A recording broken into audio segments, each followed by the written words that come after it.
Nexus Fusion Projoint Epoxy resin can be used for transforming paths from looking really shabby into something looking newly laid, and from my experience it's a great product. All the work was carried out by purchasing tools and materials.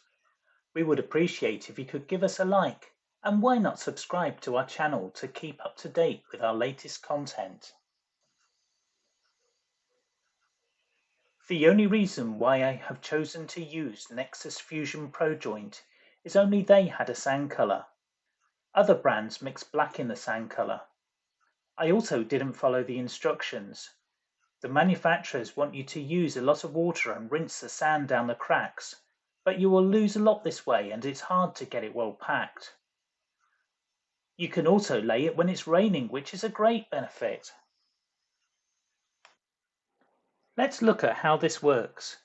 You want the bedding sand to fall down under the slab a little, and then due to the tapered edge of the slab, the epoxy sand will hold the slab in place. I rinse the path with water.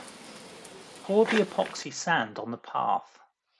I now spread the sand along the cracks and push it in using my hands. Make sure you wear gloves as it sticks to your hands. Using a building trowel, I push it down thoroughly to build it up in height of the stone from the ground. If I can't get a trowel in the gap, I wash it in with water. Thoroughly sweep the excess sand off the slab at an angle to the line of the crack. You need to try and remove all residue, however I found it naturally wore off over a few weeks. The final stages should be to let the path dry for a few months and seal, although I've not done this myself.